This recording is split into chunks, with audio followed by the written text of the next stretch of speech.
Joining us now, Kip Eideberg is SVP of Government and Industry Relations for the Association of Equipment Manufacturers. You can find him on Twitter at Kip Eideberg. New op-ed today in The Hill, Biden must prioritize American manufacturing. Hi, Kip. Hey, Julie, how are you? I'm well. How are you? Well, you know, I'm doing great. You were talking earlier about our wish list, and I got to tell you, smart, stable, and solutions-oriented governance is what we're wishing for. That's all. We're optimistic.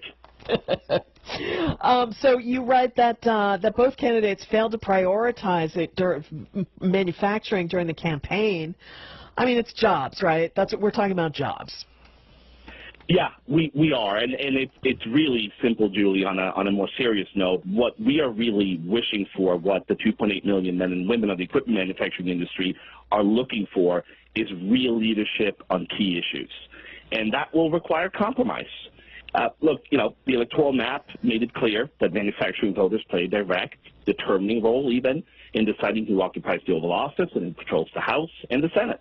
And those manufacturing voters, they want to see swift bipartisan action on several major national priorities. And both parties need to put policies ahead of politics. We've said this before. They need to put policies ahead of politics and work together, not only to strengthen our industry, but the U.S. economy.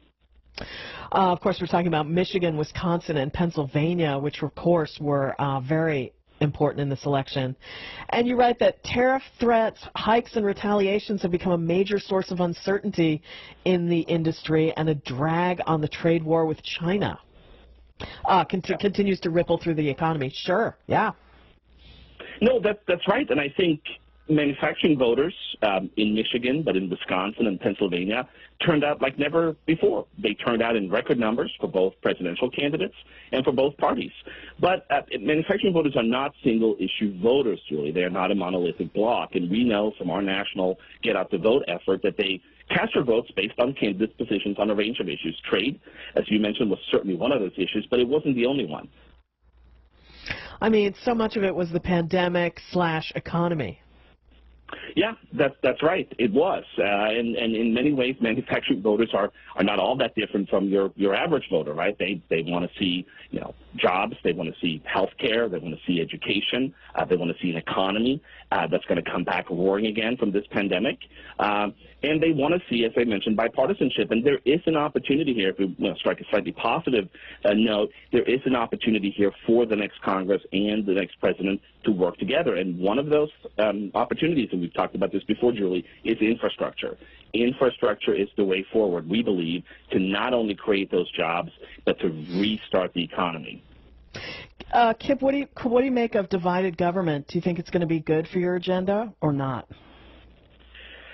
Look, I think we're going to see frustrated expectations for legislation on both sides of the aisle for the next 2 years, possibly for the next 4 years. Compromise will be hard-fought and hard-won, and our elected officials will need to find incremental ways to move forward on the most critical priorities for our country. We mentioned infrastructure, but free trade, revitalizing rural America, common sense energy strategy. The list goes on. I think it will be challenging, no doubt. But there are those opportunities for bipartisanship, Julie. Congress is unlikely to pass a $2 trillion coronavirus relief package, right? But Democrats and Republicans in Congress could come together to pass a smaller, targeted package focused on perhaps helping state and local governments who are facing massive, if not record-breaking, deficits. And by doing so, not only would they help jumpstart many of those projects that those state and local governments have put on hold, including infrastructure, but they would also put Americans back to work. And so, you know, now is not time for partisan bickering. We need to move forward. They need to put country first, and they need to come together to move some serious legislation next year. I feel like Biden's getting ready to spend just a whole lot of money, just so much money. Drunken sailor money, wrath of God money. Well, I think that remains to be seen, Julie. But I can tell you this: a recent survey, just 2 days before Election Day, we were out with a survey of more than 100 executives of leading equipment manufacturing companies, small, medium, large, multinational, and the vast majority said that the next president's #1 priority during his first year in office is to ensure the nation's long-term economic growth and competitiveness through a major long-term investment in our infrastructure. So spending a little bit of money to get the economy back, up and running again, and putting Americans back to work isn't a bad thing necessarily. Kip Eideberg, SVP of Government and Industry Relations for the Association of Equipment Manufacturers. You can find him on Twitter at Kip Eideberg.